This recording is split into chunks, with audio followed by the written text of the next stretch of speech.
पहली बार विधायक बना हूं। विधायक बनने के बाद जब विधानसभा के भीतर हमारी ट्रेनिंग के लिए आए तो मुझे ये 2 किताबें दी गई।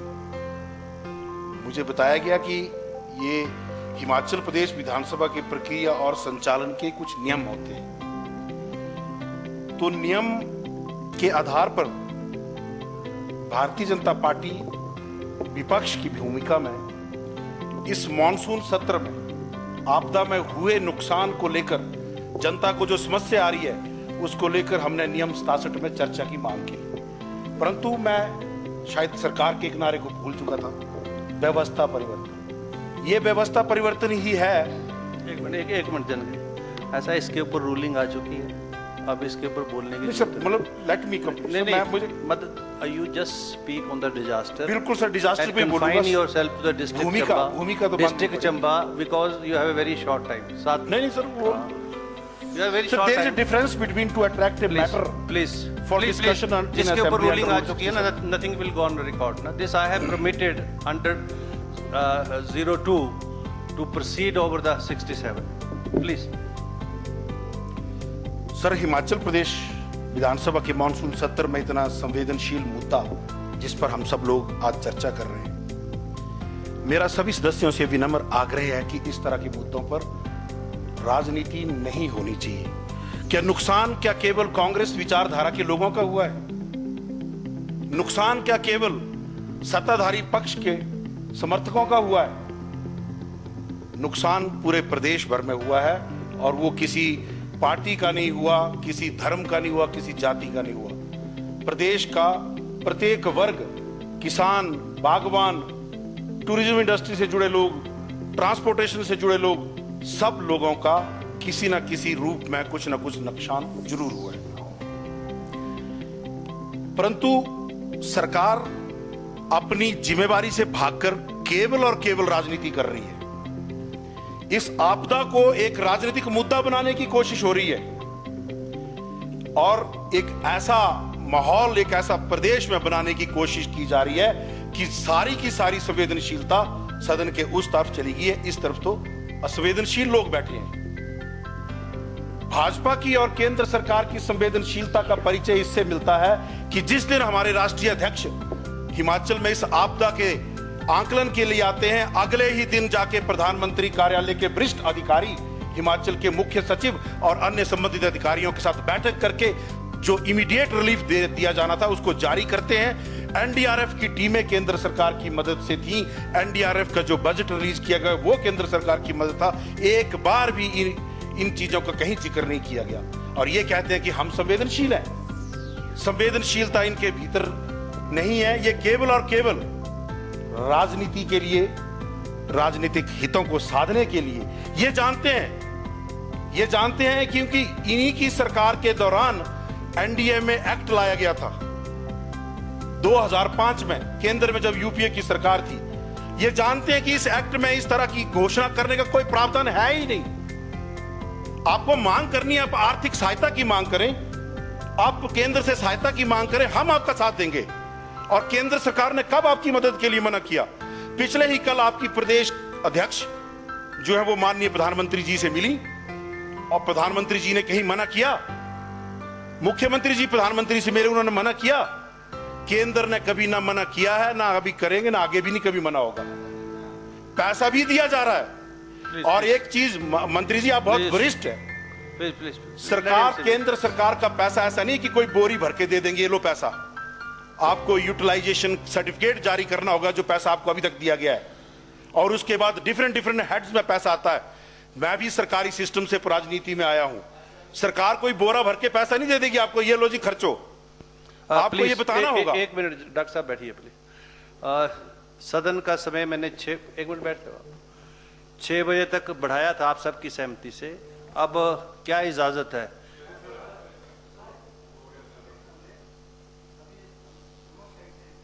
हर्षवर्धन जी, माननीय संसदीय कार्य मंत्री, माइक ऑन करें प्लीज। इनसे मेरी बात हुई, इनके भी बहुत सदस्य रहे, हमारे भी रहे हैं, विधायकों ने तैयारी की है। तो मुझे ऐसा लगता है कि अगर 1 घंटे बढ़ा करके जो विधायक रहे उनको आज मौका दे देते सर, 1 घंटा और बढ़ा कर आधा घंटा बढ़ाते हैं पहले। सब दो निकल जाएंगे सर, 2 इनके रहे निकल जाएंगे, 2 हमारे निकल जाएंगे। आधा घंटा काफी है। 1 कर लो सर, 1 घंटा करो सर, 1 घंटा 7 कर लो सर, 7 बजे 1 घंटा 1 घंटा सर, 7 चलो, बजे इस तक माननीय सदन की बैठक 7 बजे तक बढ़ाई जाती है। अब you continue with your speech please, बी धन्यवाद। Limited, please ji. डिजास्टर पर आओ, कंस्ट्रक्टिव पर ही सॉल्यूशन दो, नेशनल हाईवे पर बोलो जी, होली पर बोलो, बरमौर पर बोलो। मैं कोई ये जरूरत नहीं अधिकारियों की। ये संवेदनशीलता का परिचय है। अधिकारी दीर्घा बिल्कुल खाली है। चलो चलो, ये संवेदनशील व्यवस्था परिवर्तन की सरकार है। इस वक्त आपदा से ज्यादा महत्वपूर्ण कोई कार्य नहीं है। किसी भी राज्य के पास इतने संसाधन नहीं होते कि इस तरह की आपदा से वो अपने दम पर निपट सके। कि हमेशा केंद्र सरकार जो है वो मदद करती रही है, वो चाहे केंद्र सरकार की विचारधारा की सरकार हो चाहे नहीं हो। और प्राथमिक तौर पर इस तरह के आपदा का जो मैनेजमेंट है वो प्रदेश सरकार का दायित्व होता है। केंद्र सरकार एक सहायता के तौर पर अपनी भूमिका निभाती है। परंतु वर्तमान प्रदेश सरकार इस मुद्दे को ट्विस्ट देकर राजनीति कर रही है। प्रदेश सरकार का बार बार ये रट लगाना कि इसे राष्ट्रीय आपदा घोषित करो, ये पिछले अपने 9 महीने के कार्यकाल की नाकामयाबी का ठीकरा प्रकृति और केंद्र सरकार पर फोड़ने की तैयारी है। ये एक साजिश का हिस्सा है। इसलिए मैं सरकार से यह आग्रह करता हूं कि इस राष्ट्रीय आपदा की रट को छोड़कर आर्थिक सहायता के प्रस्ताव की मांग करें, जिसके लिए हम सब लोग आपका साथ देंगे। क्योंकि भारत देश यशस्वी प्रधानमंत्री श्री नरेंद्र मोदी जी के नेतृत्व में इस तरह की आपदा से निपटने में सक्षम है। अध्यक्ष जी, हमारी सरकार के समय एक इतनी बड़ी आपदा, पूरी दुनिया ने जिस आपदा को पहली बार देखा, कोविड, उस तरह की आपदा आई। हमने तो कोई बाजू मरोड़ने वाली राजनीति नहीं की। आप डिजास्टर पर बोलो प्लीज जी। राज्य आपदा घोषित करने की मानसिकता को प्रदेश की जनता अब समझ चुकी है। यह केवल और केवल अपनी नाकामयाबी को दूसरे के ऊपर डालने की एक साजिश है। ये भी जानते हैं कि नियमों और प्रावधान के तहत सरकारें चलती हैं। ये कोई रजवाड़ाशाही नहीं है कि राजा के मन में आएगा तो ये घोषणा कर दो। एक नियमों और प्रावधान के तहत हम सब लोग बंधे हैं। परंतु यहां आलम यह है कि जो अच्छा काम कर रहे हैं वो हम कर रहे हैं, जो बुरा हो रहा है या नहीं हो पा रहा है वो केंद्र की वजह से नहीं हो पा रहा। कि दाने दाने मेरे, छिलके छिलके तुम्हारे।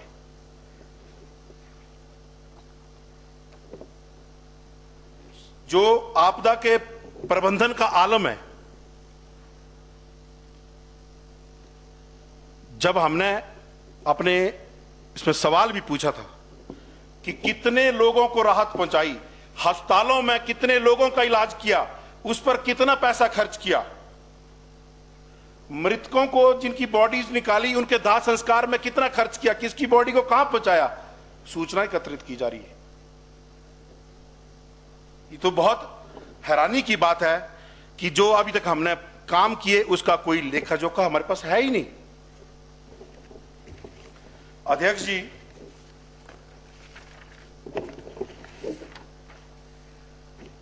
जिस दौरान ये आपदा आई थी, 1-2 बार मुझे शिमला से अपने विधानसभा क्षेत्र आने जाने का मौका मिला,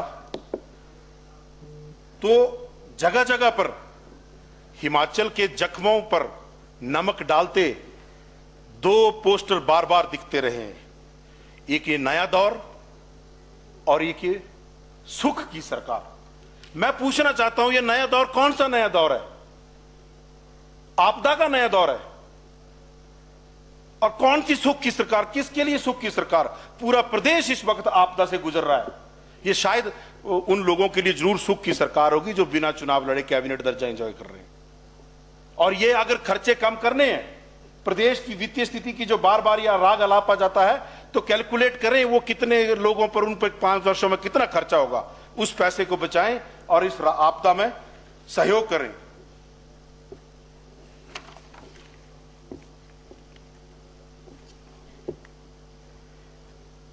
अध्यक्ष जी, एनडीएमए एक्ट में इस तरह की आपदा को राष्ट्रीय आपदा घोषित करने के कोई प्रावधान नहीं है और उसके भी कुछ नियम हैं। जैसा ये पूर्व में हमसे कुछ वक्ता कह रहे थे कि उत्तरांचल में ऐसा हो गया, उत्तरांचल में ये किया, वहां ये किया, तो उसके कुछ नियम हैं जिसमें नियमों के अनुसार ही एनडीएमए एक्ट में रिलीफ दिया जाता है। हम पुनः सब लोगों से ये आग्रह करते हैं कि इस आपदा को राष्ट्रीय आपदा जो हो नहीं सकता, और दूसरी बात, अगर राष्ट्रीय आपदा घोषित करके क्या करवाएंगे, क्या क्या क्या प्राप्त करना चाहते हैं? अल्टीमेटली एजेंडा है आपका आर्थिक सहायता, तो आप आर्थिक सहायता की मांग करें, जिसके लिए पूर्व में हमारे नेता प्रतिपक्ष केंद्र सरकार से, माननीय गृह मंत्री जी से, प्रधानमंत्री जी से, हमारी पार्टी के राष्ट्रीय अध्यक्ष जी से भी इस बारे में चर्चा कर चुके हैं और केंद्र बार बार इस बात को कह रहा है कि हम आपका पूर्ण सहयोग करने के लिए तैयार हैं। आप बताइए हमें करना क्या है।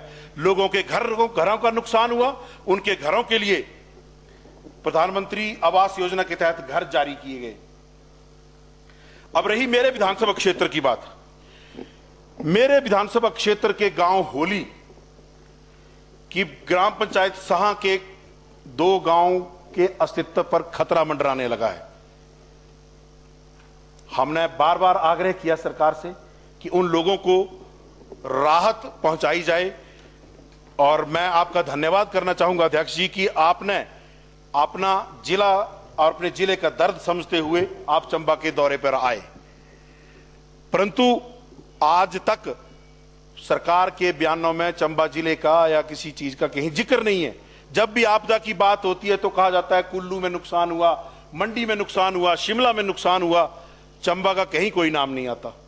तो मैं ये आपके माध्यम से मैं सरकार को कहना चाहूंगा कि चंबा भी हिमाचल प्रदेश का हिस्सा है और कभी जब इस तरह की बात हो तो चंबा का भी नाम जो है सम्मिलित किया जाए। चंबा के ऐतिहासिक मिंजर उत्सव में प्रदेश सरकार के कई कैबिनेट मंत्री उस उत्सव में जाते हैं।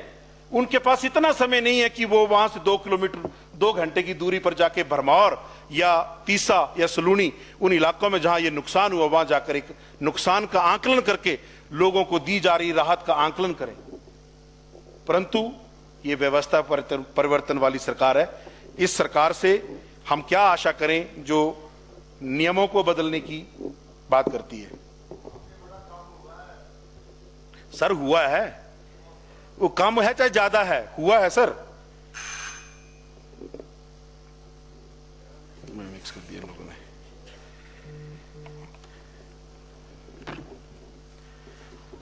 तो राहत पैकेज जो 26 तारीख को मुख्यमंत्री जी जो ये घोषणा करने जा रहे हैं, इसमें कुछ सुझाव जो राजनीति से प्रेरित बिल्कुल नहीं है, क्योंकि नुकसान केवल कुछ जिलों में या कुछ स्पेशली कुछ वर्ग का नहीं हुआ। एक छोटे जो रेस्टोरेंट होटल जो सड़क के किनारे जो पर्यटकों के उससे चलते थे, जो छोटे ट्रांसपोर्टर जिनका इलाकों में छोटी छोटी गाड़ियां और लोगों को ट्रांसपोर्ट करने के लिए चलाते थे, रोड बंद हुए, उन लोगों का नुकसान हुआ। तो राहत मैनुअल में इस तरह के छोटे कारोबारियों कर्मचारियों के लिए भी कुछ न कुछ जो है वो प्रदेश सरकार राहत प्रदान करे। और साथ ही साथ जो घर आज की डेट में 1.5-2 लाख में कुछ भी नहीं आता, हमारे जैसे क्षेत्रों में तो 1.5-2 लाख सड़क से जमीन तक पहुंचाने का कैरेज लग जाता है।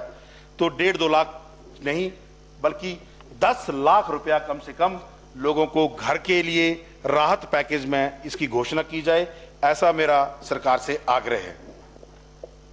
अध्यक्ष जी, आपके माध्यम से इस सदन के भीतर एक और विषय पर मैं चर्चा बोलना चाहूंगा और आपकी इजाजत, क्योंकि आप मेरे लोकतांत्रिक अधिकारों के संरक्षक हैं। 28 अगस्त को सोशल मीडिया में एक चिट्ठी वायरल होती है जिसको कहा जाता है पत्र बम, और पत्र बम करके कुछ लोगों को चंबा से उठाया जाता है। उठाए जाने के 24 घंटों के बाद उनको गिरफ्तार दिखाया जाता है और गिरफ्तारी के दौरान उन लोगों को यह दबाव बनाया जाता है कि आप भारतीय जनता पार्टी का नाम लो, आप विधायक का नाम लो। क्यों? क्योंकि वो पत्र सरकार के भीतर हो रहे भ्रष्टाचार के ऊपर था। और यह सर्टिफिकेट किसने जारी किया कि वो पत्र फर्जी है? सर, यह बहुत जरूरी है, क्योंकि प्रतिदिन लोग मुझसे यह पूछते हैं कि यह फर्जी पत्र बम क्या था। मैं भाजपा का विधायक हूं, मैं विपक्ष का विधायक हूं। सरकार की कार्यशैली पर सवाल उठाना मेरा लोकतांत्रिक अधिकार है। एक मिनट डॉक्टर साहब, ऐसा है, ये जो आप बोल रहे हैं ना, बहुत रूल हैं हमारे पास ऐसे जिसमें आप अपनी जो है बात कह सकते हैं अलग से। इस विषय पर इसकी इजाज़त नहीं दी जाएगी क्योंकि ये डिजास्टर से रिलेटेड है। अगर आपको कहीं जो आपकी मर्यादा को ठेस पहुंची है, उसके लिए we have lot of rules, you go through this rules and take action accordingly. Okay, so conclude your speech now.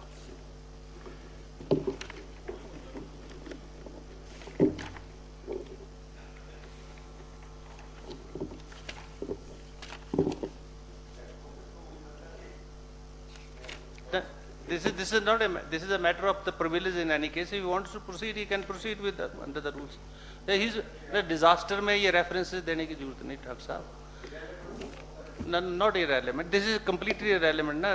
किसी सरकारों की, केंद्र सरकार की, मंत्रियों की, प्राइम मिनिस्टर्स की कंपैरिजन तो चलो ठीक है, अब इसकी जरूरत नहीं है ना, इसकी जरूरत है। मतलब प्रतिदिन सर लोग मुझसे पूछते हैं, चलो ना, you can move for privilege, मुझे जवाब देना इस चीज का, और सदन के माध्यम से मैं पूरे हिमाचल की जनता को जवाब देना चाहता हूं कि सच्चाई क्या है। Nothing will go on record, nothing, नहीं, I will not permit, please please, I will not. There is a, you can, he can bring another motion for that, there he can proceed with the rules, I will permit that, where is the problem?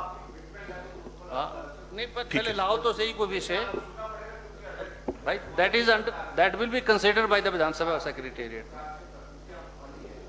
पर ठीक है, जो ये बोलना चाह रहे हैं या कोई ऐसा एक्शन है कि चलो चिट्ठी चलो आई है तो ये अपनी बात बोले हैं, मैं उसकी देखेंगे नियमों की परिधि में क्या आता है क्या नहीं आता है। चलो अभी तो डिजास्टर की बात है ना ठाकुर साहब, आपका सम्मान कर रहा हूं, आपने कमिटमेंट किया कि मुझे आप मेरी बात रखने का मौका देंगे। मैंने कहा कि इस विषय को आप रूल्स के तहत लाओ, फिर आगे हम Vidhan Sabha secretariat will see whether to accept और तो आपने मुझे इस चर्चा में भाग लेने का मौका दिया, आपका बहुत बहुत धन्यवाद। Thank you very much doctor साहब। Now I will request Shri Malinder Rajan ji.